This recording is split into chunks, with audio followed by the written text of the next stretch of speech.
cage for hours. Please. Kiss me. Greetings and salutations. This is Cage's Kiss, the ultimate Cage cast, where we discuss each of the National Treasure's cinematic masterpieces and his life. We also try to glean whatever kernels of wisdom we can from his character that week. My name is Linda Castro, but you can call me The Cheese. Okay, yeah. I'm Donnie, and today I'm brought to you by Patreon. No, I'm brought to you by Patron Anejo. Well, I'm Adrian, and this time I'm brought to you by Platinum 7 times distilled vodka in the unbreakable blue plastic bottle. Ooh. I'm drinking it with Sunny Delight. Can I call you Mr. Glass, since it's unbreakable? This comic is not for a boy named Bill. I'm brought to you today by Cheap Ass Vodka. Aw, yeah. Kirkland brand. Oh, yeah! I'm classy like that. What else is classy like that, Linda? Well, today we're discussing the 1987 Criterion Collection classic, Wings of Desire, Yeah. which stars the national treasure, Peter Falk, as What? Peter Falk. Huh? It also stars Bruno Ganz and Solveig Bruno Domer. Mars? What? What? No. Linda, I Bruno think you Ganz. got playing your Meg Ryan? podcasts crossed up. I think No. you're thinking of your Just Falking Around podcast right now. Yeah. We're watching a Are Nicolas you talking Cage with movie. us? No! You're out of your fucking mind. No! Yeah. We will not be doing the movie. Much We will like be Nicolas doing... Cage, I'm going to need you to come back down to earth now. Yeah. No! Because it turns out it's not 1987, it's 1998. Ooh. And we got a certain little Meg Ryan movie for you.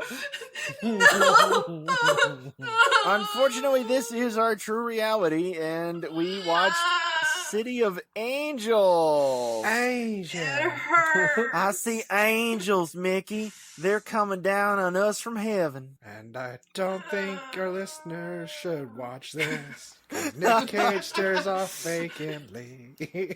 His expression is just like Kristen Stewart. Only he actually looks like he's alive. And you gotta be Peter fucking me. God damn. Linda, under the circumstances, I have a question for you. Yeah. Are you in despair?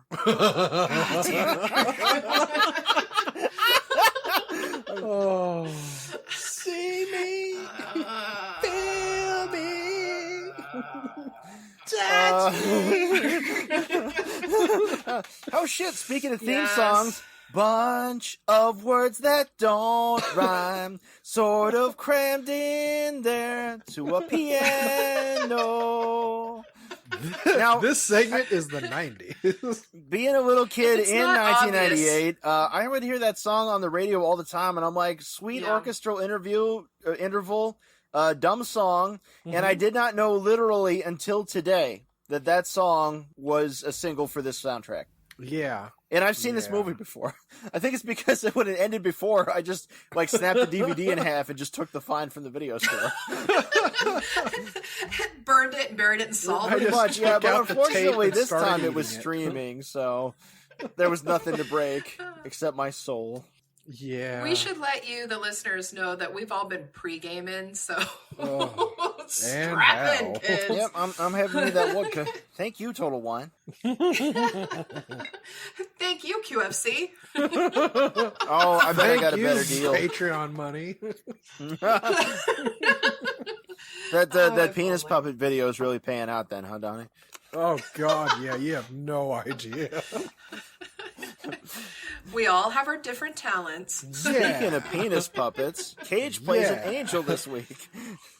An angel Well, stalker. There's actually only one scene where they use the A word. Yeah. When they're first there watching the sunrise or whatever the hell, or the sunset. Or, I was thinking you were saying asshole. oh yeah, Like, no, this really? this movie is by and for assholes. Yeah.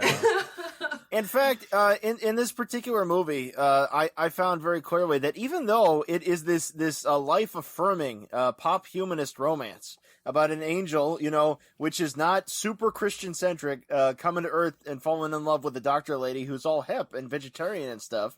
Yeah. Yeah, no, but you notice that if you take out the musical score and remove maybe 2-3 dialogue lines max, what you've got here is actually a freaking horror movie. Thank you, fucking thank you. When this movie started, I legitimately thought this was like the director's cut of The Exorcist 3. Because little girl like getting a fever and dying, and then she's at the hospital and sees Cage. Cage takes her by the hand. It's like, what about mommy? She can't come with us. She won't understand. Oh, you guys! The only thing missing was if they had scored this with Christopher Young, it would have been a fucking horror film. Yeah. You guys, okay, so it does open on the kid getting like a huge fever, like of 105 and dying. So do you think it's another like retelling of Jacob's Ladder? It's Jacob's footstool. Yeah, the whole thing is the little girl's fever dream. Yeah, and at the Like end, that's why he's popping out of the sea, because it's her hitting the water in the bath. It was all a metaphor for sex. And it was all a dream. But I had another thought just a moment ago. Is this the first movie where we really get the Cage O-face like that? Yes. I think it is. Like, we've seen Cage mugging all kinds, but it's the first time he's doing it because he's getting his newly acquired dick played with. Yeah. Like, can you feel that? Uh-huh. Do you feel this? Oh my god, my dangus. Well, what they didn't show was that if this were really his first time, he would have been like that. She'd be like, do you feel that? And you'd be like, oh! Can you see me? Yes, God, we can see you. Hey, is this cum? I have a lot of issues with this movie. So, this fucking movie. So if you're with it, and you have to be pretty high to be with it. Yeah. It's just this useless, long drawn out, like heartbreak for no reason romance movie. But it's so easy not to be with it because this movie's alternate title should have been Low Hanging Fruit. Yes. Because everything in it is either unintentionally funny or unintentionally creepy or both. Yeah. Oh, and God, I'm not generally one to go gravitate towards the creep because I'm not into the modern PC thing. Although, on that very topic, this movie does share exact lines of dialogue with Valley Girl. Yes. What? I noticed this. Where do you want to go? I don't know. Anywhere. What do you want to do? Anything. It's there. It's the same. It's the same fucking thing. Only Cage is old and it's not Deborah Foreman anymore. It's goddamn Meg Ryan. Well, I think Donnie's like right because I thought that he was creepy as fuck. Angels are fucking creepy in this movie. They all do nothing but watch you shower, masturbate, and watch your kids.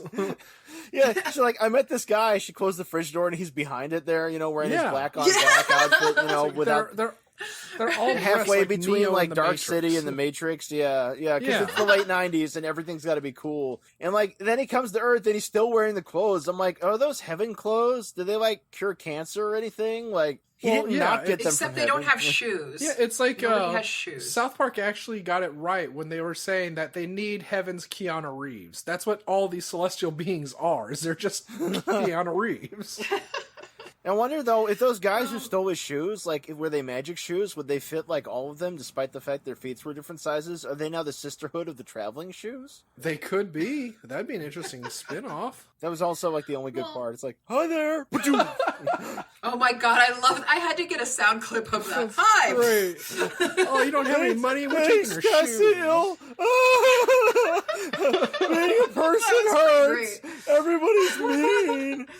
I did laugh out pretty heartily at that point. By the way, the caging when he turns human is the only good thing in the movie, and it takes over an hour to get to it. Yeah, it took an hour to get to Cage being Cage, and even at the end, I just wanted to blankly read Meg Ryan's last lines to Lucille, and she laughed her fucking ass off. And like, thank you. I'm glad I'm not the only one that laughed when this woman died. She just kind of gurgling there, something about like, is this what happens? No, it's like the thing that made us laugh is like, she's like, you left all that to come here and be with me. I'm sorry. It's like, bitch, the fuck? I wanted to show you everything, like the Denny's and the other Denny's that's not as good. But it's like, I'm glad I got to touch your beepus and that you touched my pee-pee hole. Bye. By that crappy Mexican restaurant where I puked that one time. It's like, she couldn't show him shit. She rides around on her fucking bike and plays goddamn fucking John Lee Hooker while doing surgery and eats pears. And then hangs out in her stupid fucking kitchen with the goddamn wood kitchen island and dumps fancy flavored olive oils on her golden retriever. So, like, P.S. I hate her. She lost her fucking mind. Well, I have to say that, like, because, like, going back to it being creepy as fuck, I was thinking, why isn't she fucking creeped? He keeps, like, showing up where she least expects him. No. And then it's implied that he got into her house. And left Linda, a library book. If we looked at your blood under the microscope, I could have told you that a woman's threshold for creepiness is 9 times higher than a man's. Yeah. She didn't actually get creeped out at all until she sees him chopping the lettuce, and for some reason, even though he's a perfect angel, he can't help but chop through his illusory thumb. Yeah. Well, okay, so, like, the library scene where, like, she's just seeing him appear randomly again, like, hi, fucking stalker, you know? And he backs her up against the rail. It's like, hello. Yes, and then he tells her to close her eyes. I wear mittens all year and ride the bus. Could I dry hump you against the rail? And he tells her to close her eyes while he touches her, and she's like, okie dokie. I'm like, sure, why not? By the way, I'd like to point out that the movie's called City of Angels. It's set in Los Angeles, confirmed in dialogue and location, and they keep going back to this pretentious library in San Francisco. Yeah. I hate that library with a fiery passion. Oh, I know. Sorry, son of an architect. Should we even tell people what this movie was about? No, it's about 2 hours too long. Fuck it. Yeah. Yes. No, like either people at home, either you have a boner for this and you like Meg Ryan and you saw it already, or you're healthy and well adjusted and we'll never see it. Yeah, this is kind of, to me, even though I like the movie, this is like It Chapter 2. It's 3 hours of no story that you're just trying to get through. And then you're finally like, well, I'm glad I saw that. But this, you're not glad. You're just like, why am I watching this? Why didn't she ever flash back to when she was 11 and gave hand shows? Yeah, right? Where's that angel moment? It's just missing, Like, So, Linda, put your pants on. Well, I guess, like, we should say that, yeah, it's in 1987 they made the classic movie actually I'm trying to remember what it's called, Wings but of Desire. what its proper name is, but its American name is Wings of Desire. none of us speak freaking Europe, okay? So we're not going to say the proper name. We speak American here because we're in America. Qu'est-ce que c'est? But it's an amazing movie, and it's part of the Criterion Collection. I highly recommend it. Remember, being part of the Criterion Collection doesn't always mean so much. That's true. I draw your attention True. to The Rock and Femme Fatale. Yeah. Fair. But America decided, let's try to do our own version of it, and they tried to remake it, and this is what happened. Well, okay, that's a time-honored thing for Hollywood to take a successful foreign film and remake it. But to be fair, and I'm not defending City of Angels because it is poop. No. Yeah. But for the most of the time they do that, they seem to do it exactly the following year, and they'll import the same director and make him change the ending and anything else. You mean like Deep Impact and Armageddon?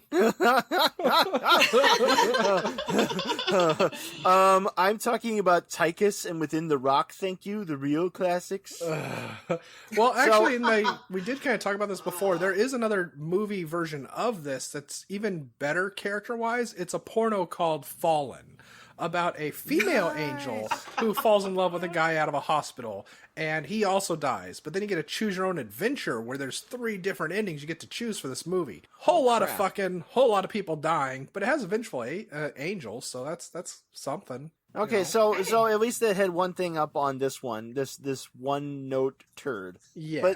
But Linda, now that you've brought up Wim Wenders, I want to talk a little bit about Wim. Okay, so now we agree this is kind of a bullshit, airheaded Hollywood remake of a well-regarded foreign film. Mm-hmm.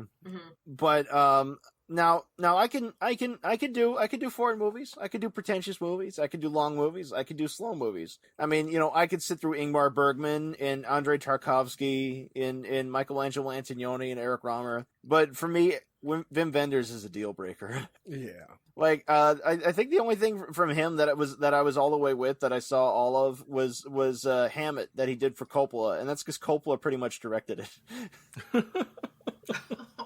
Wim Wenders also did stuff like Until the End of the World, and what the hell else did that guy do? Oh, The American Friend. He did The American Friend, the one that's based on the sequel book to The Talented Mr. Ripley with Dennis Hopper. Oh. It's from like the late 70s, and it will just put you right in a coma. Yay. Wolf. I wish I was in a coma with this movie. Yeah, I kind of like it in a coma, because no one's ever gonna make me watch this stupid movie again. Yeah. So, well, let's drink to that. So it's the 90s, everybody. So this is a soundtrack movie. We've got Sarah McLachlan's Angel. We've got Alanis Morissette's Uninvited. And we've got the fucking Goo Goo Dolls with Iris, a song that was on the radio all the time. There was no escape from. Apparently U2 was on that soundtrack somewhere, but I don't know where. And there's the part where Meg Ryan's in the bath and she's listening to the song like, "You make me wet, I'm gonna come walking. Oh my God, I wish you were touching my body. Holy crap. Did I mention I'm thinking about sex?" And she's like, "Seth, what kind of a name is that anyway?" And she's like soaping up her cooter. And we can see Invisible Cage in the foreground, and he's kind of turning away, and the look on his face is like, "What the hell have I done? Oh my God. What All right, have from I now wrought?" on, no appearing to anyone ever. Especially not weird lady doctors. Ew." She's coming off as a little needy right now. No, that was nice, but you gotta be going. What does this feel like to you, sugar? Warm. It's like the Amazon flowing between my thighs. Damn, I like how you Skippy. make her sound like a Skeksis. Try a bipolar. We fit. Trial by stone.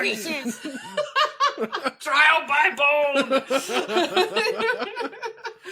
But we should also say that it features Andre Braugher, who also plays from Homicide: Life on the Street.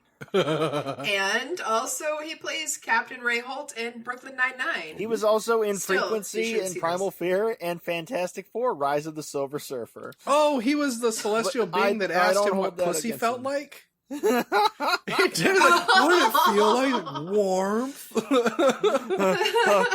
That feels like some Rice Krispie treats, Peggy Sue. Sticking your hand in a bowl of what? It's Crispin treats. Her name And was speaking Maggie of Rice. which, you get to see Dennis Franz's ass. Thank you for mentioning that. Yeah, no, we finally got the other half of NYPD Blue. We had that Caruso guy earlier, but now we got Dennis fucking Franz. He's Hey, having he also- open heart surgery, but he also likes eating Ben and Jerry's in bed, body surfing Yeah. naked, and eating like 4 different platters at Denny's at midnight. You also did get some cage Who ass, doesn't? almost cage dick too. No, I think I got just the You got right some cage picture dick? at just the right moment. Yeah. I think there's an outline of either cage dick or he's wearing a sock. They tend to you wear the sinner. socks and the major ones. Cocksock. Cocksock. So, hey, But we will be getting back to we've that been later dancing in my around the segment. subject all day. Let's talk about Meg Ryan. You know. Why don't you talk about Meg Ryan? So, one of her first major film roles was Amityville 3D. It's a pretty good turn for her because she gets killed in that one too. Yeah. Yeah. She comes back as a ghost, but the ghost is just some early phase CGI. So no biggie. She was in When Harry Met Sally, which is probably the only movie I didn't want to stab her in the face in. And this particular movie came out between her appearances in Addicted to Love and You've Got Mail. Ooh. And she pretty much peaked with You've Got Mail because I think it's the last major hit that she was actually starring in. She was riding the nuts of Tom Hanks. Yeah, well, yeah, exactly. When he was like, well, wouldn't you? that was nice, but you got to be going. No, wait, Tom Hanks, come back. I got other movies to look kind of weird in. Meg Ryan swinging off my nutsack. But in 2003, she did In the Cut. And before this, she'd sort of been this sort of like semi-virginal character, who's like, like she's savvy, but she's weird about sex and she's kind of awkward. And like, everybody's like, oh, look at her. She's so charming. She's got that Cynthia Rothrock smile. I just want to put her on my shelf. But in The Cut, she gets naked and has all that sex. And people were appalled. They're like, what? Meg Ryan has sex? I thought she didn't have any junk down there. This is terrible. You painted up whore. Pretty much. Whore! And she kept trying to do movies until around like 2010, and then she had basically a 10-year hiatus. Just waiting for Tarantino to call. Yeah, you look pretty spent. Why don't you be in my movie? I mean, you look like about 40 miles of bad road right now, if I may say so. I mean, you're not wrong. Yeah. She's like, I'm going to be all wide-eyed and like look at you with my dimples, if that's okay. Though, check out my crinkly blonde hair. I was in A Man Loves a Woman with Andy Garcia. Hi, Meg Ryan right here. Again, about this movie being a horror film, aside the angels creeping on people and not even doing a really good job when they die, you also have the fucking guy from NYPD Blue, Mr. Messenger, who comes off like fucking Satan when he's talking to him about how you just have to fall from your position as a celestial being to enjoy being a human. God let us There's meet nothing if there wrong was with no it. way we could be together. He didn't tell you, did he? Yeah, it's like, okay, so he tells him you just gotta fall from grace and then you become a human once you become a fallen angel.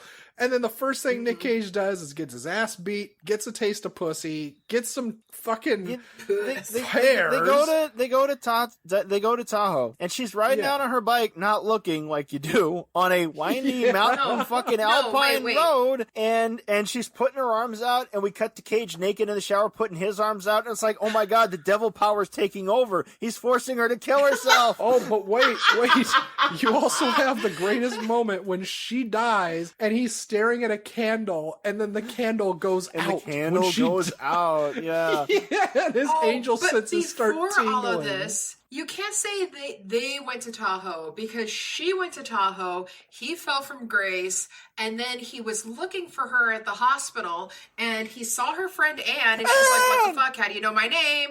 And she was like cleaning up his wounds, and she says, what happened to you? I fell. And he says, I fell. She says, evidently, off a train? I fell in love. So that's when she decides to give him the location of her colleague. Like, the doctor. Like, no questions asked. Just like, oh, well, he's in love with her. He did know her name. Let me It's give him her clearly exact a miracle. address. Well, you also have to remember with movie logic, there's also that whole, I've got to get to that plane because the woman I love is going to leave. It's like, go on, sir, get him.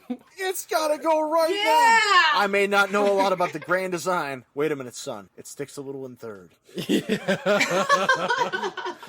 Oh my god, and the greatest thing I fucking love about this movie in logic is after she dies, and it's super, super sad, Nick Cage goes to her funeral, he becomes a fucking squatter. He lives in her house. He has no money, no ID, nothing, and everyone's totally fine with the fact he took over her house and decides to go shopping and buying 20,000 got some pounds help from of Dennis pears. Franz. Maybe he works on the construction site now, even though that was never shown. He dug was her in my grave. notes. Oh, my have, rental just expired. It's a miracle. Or is it a I sign? have those in my notes. It says, wait, did he somehow get her fucking house? He did. Like, what? It's a The devil works in miracle. mysterious ways. This dumpster fire was directed by Brad Silberling. Oh. No, I've never heard of that motherfucker either, but he Yeah. did a lot of TV, and he did Disney's live-action Casper movie with Bill Pullman, Oh, sweet Jesus. and he did the Will Ferrell Land of the Lost, and he did the film of A Series of Unfortunate Events with Jim Carrey. Ooh. He dated actress Rebecca Schaefer for a while until she was murdered by a fan in 1989. Coincidence? Jesus. Read the book. Silberling after also the fan gave her his address, or somebody gave the fan her address after he said he was in love with her. This is based on true events. And Silberling also directed an episode of Cop Rock. And he produced Charmed. Oh, bless his heart. Oh, wait, the original? The one and only Charmed, man, yeah. Alyssa Milano. You know, he also did, I believe he also did Jane the Virgin, which I love, so fuck I don't you know guys. what that is. Yeah, I'm not hip like you are. It's for the best. He made Casper. Fuck him. Exactly. Okay, fair enough. And Cop Rock. Nobody comes away from Cop Rock clean. Nobody. No. Nobody. Well, I was wondering, like, if there's no God after this movie, it's pretty much confirmed. Yeah, pretty much. Oh, yeah, no, totally. What if, like, while he was falling, he decided to change his mind? And, like, he's just like, wait, fuck, hold on! And then they just showed, like, a clip of Dennis Franz's messenger laughing at him and pointing. Yeah, with like the pennies falling in reverse onto his eyes. Now, see, that would have happened if this was a David Lynch film. Yeah, a lot of people could have turned this into something, you know, This a comedy, will happen actual once romance, horror movie, which it pretty much already is. No, this will happen once we get our Kickstarter. One of my problems here is the movie trying to maintain this mood throughout with its light, airy music. That's like, sort of innocent, but sort of eerie. That's by some guy named Gabriel Yared, who's from Lebanon. And he gave us the score to The English Patient, 1408, The Talented Mr. Ripley. Well, and, but his score here, like, even though he's done some other things, I really, really gagged on this score. it was really horrible. It's like something that's supposed to have salt on it but has none, you know, it's like dimensionless, you know, like, you know. It's like asking for sugar and getting Splenda. That's what it was like. Yeah, you know, or getting kicked in the teeth, maybe. Yeah. Well, there were so many like possibilities with this movie. Like when it first starts, I'm like, okay, well, this can be pretty deep. But then, like you get further in, and it's just like, no.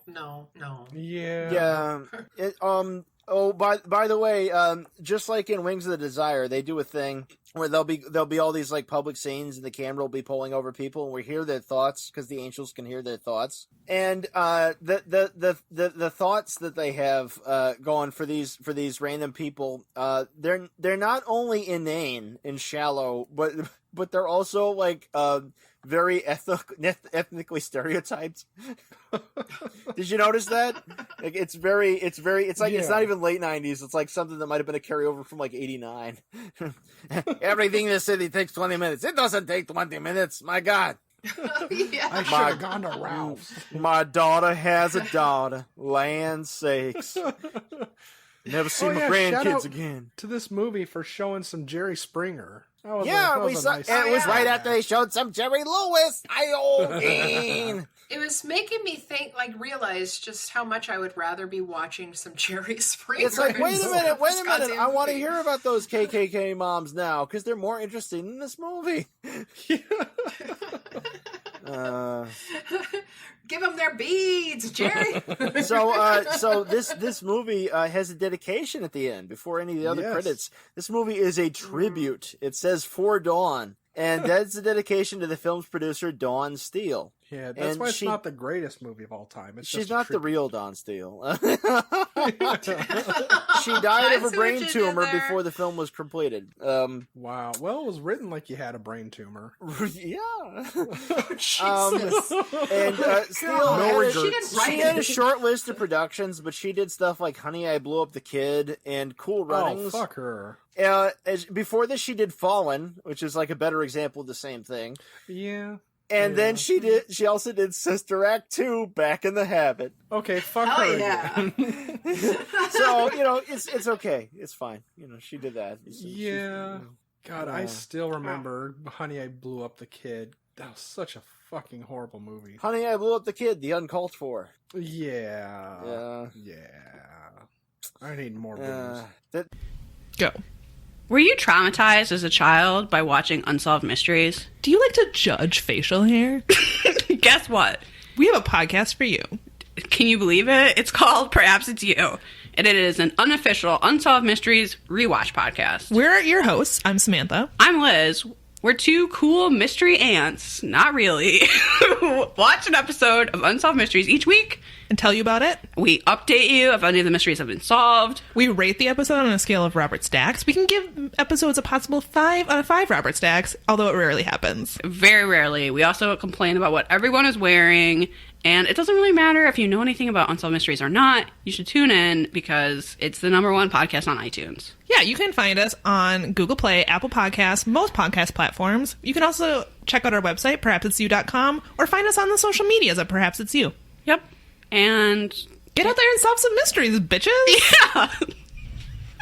Yeah. The only part where where you hear somebody's thoughts and it's not just like obvious bullshit is the one where the lady's singing the Band-Aid jingle to herself. Oh yeah, and you're thinking like, Meg you're Ryan. like, yeah, that's more honest than the rest of these, but it's also a product placement. So fuck you, movie.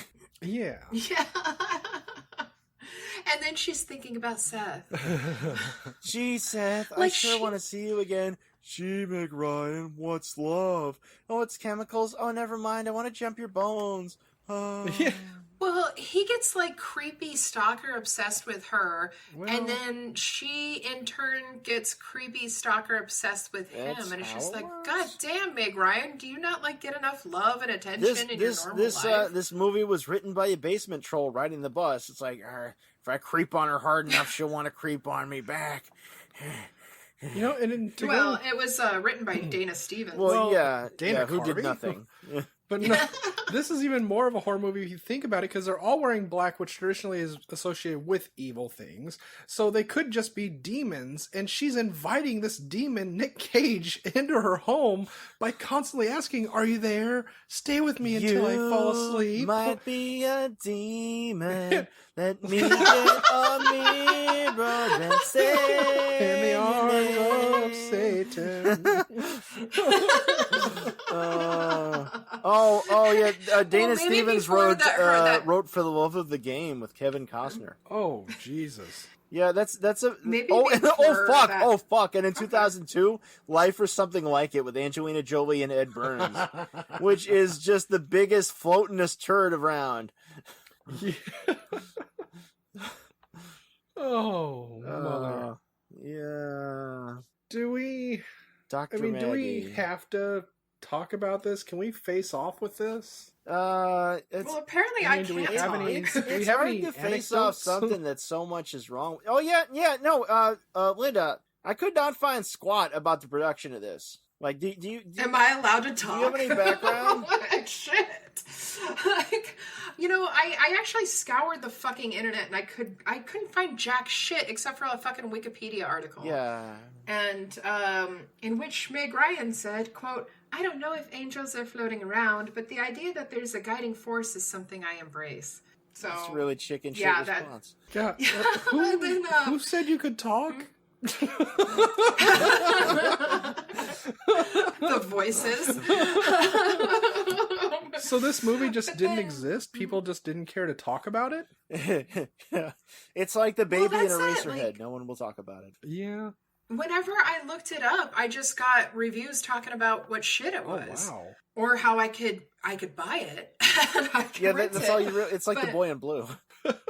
And Cage at one point said that, like, that with his acting, it requires like frequent movement. Yeah. But this was a challenge because he had to be impactful while staying still And not blinking. but Yeah. and not blinking, and he had to act like a child who was new to everything. Well, he did nail that. I mean, that's exactly what I thought when I watched him acting in this. It's just Yeah, blank, you vacant look like stare. you don't know You know- nothing. I'm Seth Plate. Yeah. I love Guys are lamp. so sad. I love chair. Okay, see, like, I love Lamp, but, like, I didn't have a problem with the acting. I thought the acting was just fine, But like, my problem was that of course with the fucking script, and it didn't make any goddamn sense because, like, I mean, okay, you haven't experienced things, you haven't felt things, blah blah blah. But okay, one, how are you smoking a cigarette, and where'd you get the cigarette? And Cigarette two, scene, by the way, like, the guy sitting in front of him is actually Michael Mann. Oh. no shit. Yeah. And there's another cameo in But- this. Elizabeth Shue is the pregnant belly, and you don't see her face. Oh Yeah, no shit! kidding. Huh? I didn't know that. The more you See, know. you knew more than I did. I don't know why. But my thing was like, oh, okay, like the script is just such shit that, like, okay, he hasn't been able to experience these things or to experience touch, whatever, taste, but he's still been listening to people's conversations for God knows how long, and their thoughts, and like been hearing them read. So why the fuck would he be like, Seth, plate? You know, like, Okay, that's I just don't get maybe it. that's something you can help me with then, because they don't really specify this too much. They aren't allowed. They can't feel things, and they can't experience these things. Or Are see they in color. allowed to feel emotion? Because they kind of go back and forth on this. And it's like they very obviously express joy, especially seeing a depressed Nicolas Cage going for a swim at the end when every angel acts like they give a fuck. Anything else, And- Cage? Well, in the Bradbury Yeah. building, Smitty got her leg felt up on an elevator. That was a good day, brother. That was a really And it's like good you were day. saying before, it's like as long as they've been doing this, they haven't picked up shit. It's like, Yeah, is they're this really just bad like at it. Groundhog's Day and they forget everything when the end of the day and start over again? It's some customer service robots that we never see, but sometimes they tip over and turn into people. Yeah, Lindar. Well, and they show him like with where the guy's being held up in the convenience store. And so like they've seen crime, but yet like he goes up to this car like expecting these guys to be good Samaritans and give him a ride or whatever. In that like, oh, hello. convenience store scene where the angels are making it, like, I guess, go well or something, and they have their hands on each of their shoulders, and the expression on the clerk's face is just like, just play it cool, pretend like you don't see him either. The guy with the gun's like, oh my god, I'm out of here, people are touching me. These guys are cuddling up on us. Touched by an angel. Trying to tongue my ear or something. They cuddle with you while you sleep, and you can't stop them.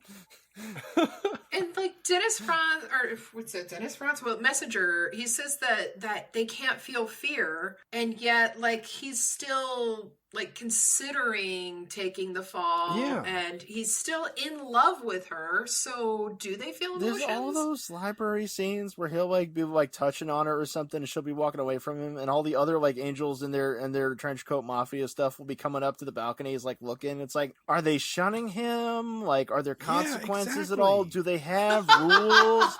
Like, is this an obsession ad that I'm watching and it doesn't really mean anything? It's another creepy scene where they're like, shun the non-believer. Or even him brushing his hand over the Hemingway book. It's like, bitch, is this the first book you've seen hanging out in a fucking library? And like Franz says, and you hang out at the library all day. It's like, so okay, they hang out and listen to people's thoughts while they read books that they're too cheap to check out, even though it doesn't cost nothing. It was as if somebody who was young had died for no reason. It was like the movie was completely meaningless. It was like you all wasted your time. This was something God's Why about do cosmic that? plan. Yes? Oh, And why do that when for an affordable price you can get Audible? Audible, hit us up. Please. Please. by the way, Colm Fior is back.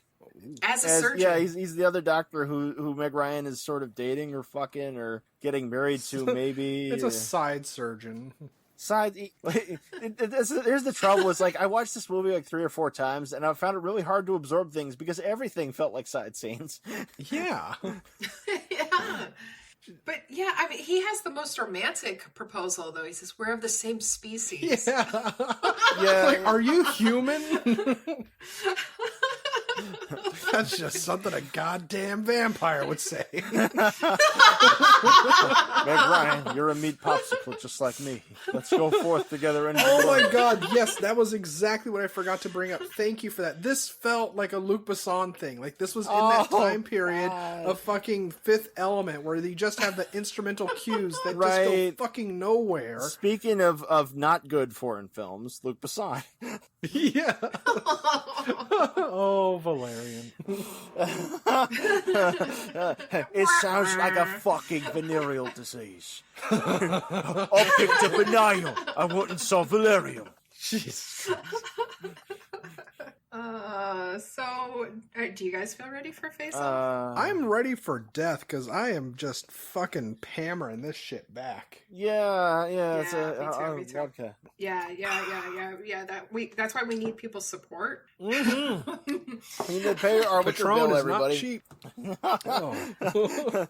And obviously, like, we need to remake this movie and do it right. And do it like your way. Make it the horror movie. Strongly considering just doing a remake all by my lonesome here. I just need a good solution for Meg Ryan here. Cocaine? The Meg Ryan solution. Yeah, I'll just show up in a different shirt that says doctor written on it in permanent marker and be like, I kind of believe in something. I don't know if there's angels or what. Do you want to eat a pear? What's a pear taste like, Meg Ryan? Kind of like a pear.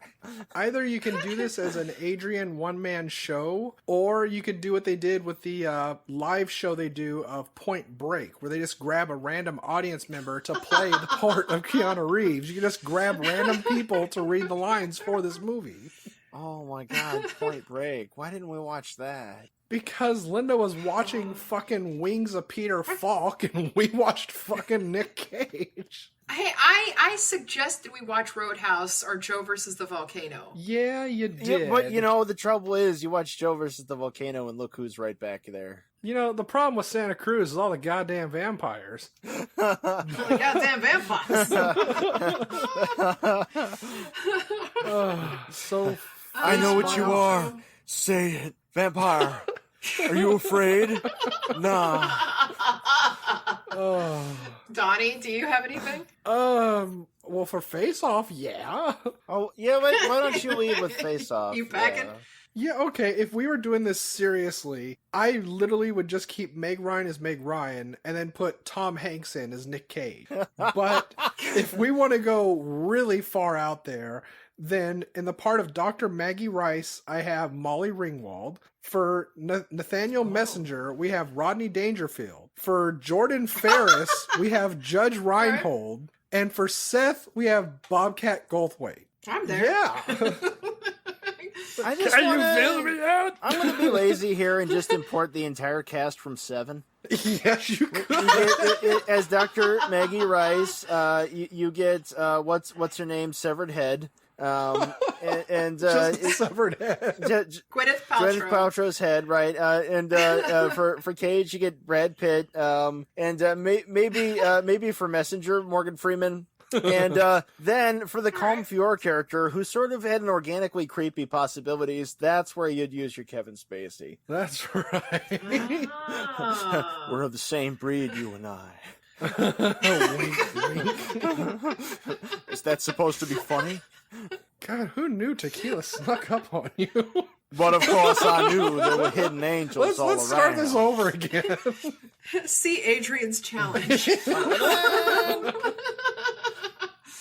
For my face-off, I had as Messenger, I had Peter Falk, of course, and for Seth, I had Jodie Foster, and Dr. Maggie Rice, I had Nicole Kidman's fist. Wow. I know. Oh wait, that was another thought I had this week. Was Ellen DeGeneres and Bill Pullman, like, to have it as a Mr. Wrong follow-up, you know? See? What about Bill Paxton? Man, why's everybody got to bring the Paxton what's into he it? doing? Bill Pullman is fucking Lone Star. He was Lone Star. And he gets a nail through his scrotum in a Wes Craven movie. God, yes. Oh, Frailty. man, how did I You're forget welcome. Oh. And she's like, yeah, Seth, it was Why fun don't we having you watch on that? today at the Pollock. It's like, well, I wasn't really being myself. It's like, oh, you should be yourself. Just be Oh my myself. God, What about... that reminded me. Go ahead. Oh, sorry, go ahead. I was Mike. going to say, what about Sam Neill? Yeah. This is not reality. You can't leave. Yes. The ship won't let you. Oh. Oh yeah, no, yeah. Fell in Bring in love. Lawrence Fishburne. Yeah. Hey, I'd buy that. When no, in it doubt, bring in reminded Lawrence me, Fishburne. with the fucking scene with the picnic. Oh. Okay, like he's so surprised. He's so fucking surprised that Meg Ryan can see him. Okay, and then he's surprised that Messenger can see him. But then, okay, he used to be an angel. Cool. Okay, got it. Why the fuck can his wife see him? Yes. No, Messenger's wife. he can choose to appear. They made that clear. But then, like, why does he ask? The thing Andre is that he Braugher's thought Meg character? Ryan saw him when he was in invisible mode, which is like normal for him. And he was on invisible mode when Dennis Franz saw him, but Dennis Franz used to be an angel. But then when he starts hanging out with people, he chooses to become visible. Yeah. But then, like, he asked the Andre Braugher's character earlier, like, have you ever been seen? Yeah, and he says you can't be seen unless you want to be. Yeah. Oh shit. Well, see. No, that's what I okay, get for no, kids. no, I don't. I really don't blame you for missing it though, because I went through this movie like 5 times this week, and the part where, yeah, it hurts really bad. But the part where Meg Ryan leaves him at the library before he decides to fall, I could not for the life of me the first 4 times figure out what happened in that scene. She's like, wow. Seth, where are you at, Seth? You know, and it was only the last time, like, oh, she's saying she's going to go marry Colin Fior, and now he feels all bad. That's what, Jesus, okay, I knew there was something. But, you know, like, this movie dares you to pay attention to it. Like, Seth, where you at, dog? I speak every We never known got to do language it. until I turn human, and then the language of Chinese baffles me. Oh, this fucking movie. Yeah. Let's parade out some more racial and ethnic stereotypes, shall we? Yeah, exactly. Did you guys find any wisdom? Cagey wisdom? Dear God. Oh. We're all being stalked by horrible invisible super beings. We are. I don't know how many have been watching me jerk off. But God, I feel It's sorry just for like them. 6 of them in the room, and at any time they're just kind of like cruising along the roof. It's like, nothing to do. Yeah, I guess being an angel isn't that demanding. We could all gather together on this beach at sunset or sunrise, and never mind if something happens to be happening at that time. If somebody dies, their soul just goes into limbo. That's right. Is he jerking it to Golden Girls? Because we're angels. Maybe while you're jerking it, Nick Cage is like holding your Wait a shoulders. minute. You can do this, buddy. What did you like You got best? this. I liked it best when I used to jerk off and sing He's Got the Whole World in His Hands. I'm holding it in my hands. You get to sing that part. The rest of us have to sing. He's got the little bitty baby in his hand. I mean, you're not wrong. Oh, that's why I don't want the world to see me. And then Milton Berle walks in and says, "You all lose." Yes. Oh, my favorite story. So, which reminds me, I've got to get into my segment. But first, my Get wisdom all up in your was segment. watch where you're going, you stupid fucking bitch. Oh my God, we were talking about that beforehand. Thank you for the scene, yes, where Meg Ryan gets killed riding her bicycle, environmentally friendly, if you will, and dies by a logging truck. I can't help but notice that this movie is just a shameless diatribe against the logging industry by a bunch of Hollywood libtards. This sort of attack will not stand. Rabble, rabble, rabble. Mega dittos. We gotta throw nukes at tornadoes. Trust me. Well, it can't help but notice, like down there in the south, they got some hurricanes. Just bomb that shit. Just, you know. America! Oh. It's you. You're the rocket hurricane. Color. If I could gently ease us into close off. Oh, there was When it's some cold closed. frost. You're right. Yes, we got freshly baked Franz buns and implied underwater Franz dangus. Dingus. And also Cage is all naked in the shower, and I think I may or may not have caught something on the picture. Oh, So, go ahead, please. oh, I'll definitely be posting it. Oh God, no. Oh, I see. This is a pawn, though. Oh. Oh, I was gonna say some cagey wisdom I did pick up because of Nick Cage. Hot water is hot. Yeah. Oh, yeah, and if you're not sure if the thing's blood, check first to see whether it's red. Yeah, and Clue also when number you're one. checking the thing's blood, if it attacks you, that's because it's been infected. And it's not a possibility. Oh, you men are such sissies. I'm so modern and independent. I don't even own a car. I shop Oh, at the farmer's Dharma. market and I eat only pears.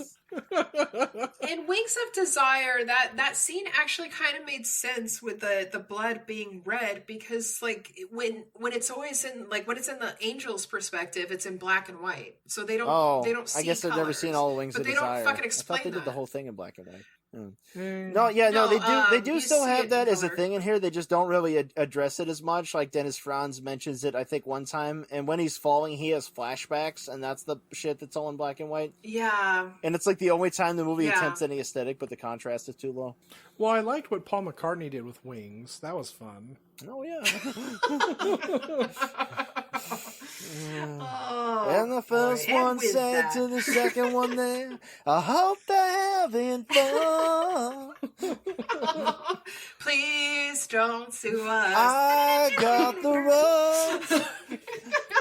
Oh, Daddy needs more juice. Remember, Maybe I'm amazed by the way this movie just ain't good. Do-do-do-do-do. Maybe I'm afraid of the way it hurt me. So now we gotta butt plug all of our crap. Hey, yeah, butt plug all that crap. First, right I gotta say, please listen, follow, rate, and review Cage's Kiss on Apple Podcasts, Stitcher, Spotify, Google Play, Podcoin, TuneIn, and YouTube. Just do it, lady, if you want to live. Yeah. Remember, you can find Cage's Kiss on Facebook and on Twitter at Cage's Kiss.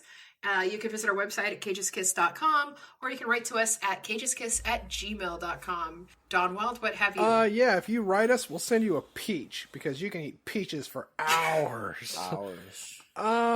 So We can't I'm do the that. boy that We can't blew, send peaches. you know, and I've got Twitter, you know, Unreal Goals. Also a shout out to Patron, because for $90 you get pretty lit. That's about all I got. Oh my god. Adrian. I got a stomach ache because I ate too fast before we recorded. You ate too much vodka. I ate some. It was a dessert. It was a chaser. Come on now. Donnie, lay off him. He's watched this thank movie you 5 again, Total times. Wine. I'm still Leo the Fox on deviantart.com. That's all lowercase, all one word, LeoTheFox. I'm not that Facebook Leo the Fox or that Etsy Leo the Fox. Those are imposters and should be shunned. I am also on YouTube under AA Smith, but you can find me there by searching up Leo the Fox or Glurton Jamie or Rainbow Gun or one of those things.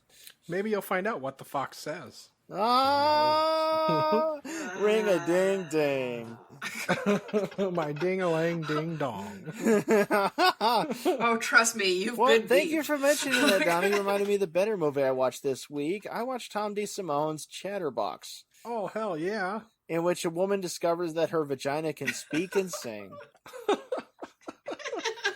Oh, Which this movie should have been. yeah. Followed by teeth. So, and this week I actually have a plug for myself. Whoop, whoop. Yeah.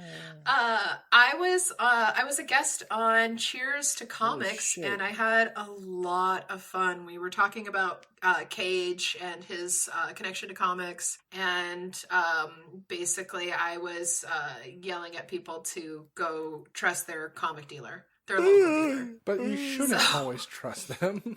No, Olympic No. cards If it's and Kevin comics? We did Smith, talk don't about how to trust find a him. good Well, one. no, not Kevin. But we got Gabby here in Lacey. You know, we got Olympic cards Oh, and yeah, comics. Oh God, That yes. place is Gabby. pretty awesome. And I wanted to give her a shout like out. every time I go in Gabby's there, I'm awesome. like, Gabby's too cool for me not to buy something. You know, let's. She always knows what I want to. Why don't we just throw another challenge out there that if you put us on your podcast, we'll do it after a fifth of vodka, and we'll just see what happens and just take it from there. You know? Yeah, it's just see where the Or- day takes you, man. Yeah, a fifth of Or vodka you and a could porterhouse pay us steak. not to do it. Yeah.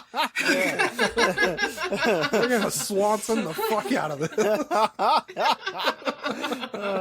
Oh my god. Or as I said, you could pay us not to. Yeah, pay us. Otherwise, we'll find you. And Watch when you go under the knife, don't worry because Meg Ryan's going to soak you in a warm bath of her jazz. It was blues, but whatever. And with that, you'll be hearing from us again next week with Snake Eyes. I'm glad that when 1998 ends, we go to 1999, and Cage actually did some good movies for once. Yeah. Yes. You guys, in this movie, they killed a kid. They did. Well, he had a ray gun that looked real enough. I just had to use my killing angel rays on him. So when you say he shot a kid, I shot a kid in his pajamas. shot a kid. He's like, his pajamas are my favorite. Bye. Pajamas were my favorite too. Make work your favorite. My favorite was sticking a finger through a Twinkie. You know what? That's what Jason Voorhees makes me think of. Oh my god, you're right. Fucking Duke. Oh, fuck you. I am here to dredge up only the darkest memories. City of Angels, everybody.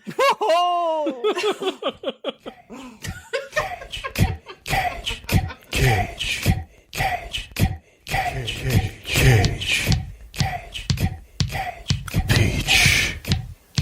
I could eat a peach for hours. Please.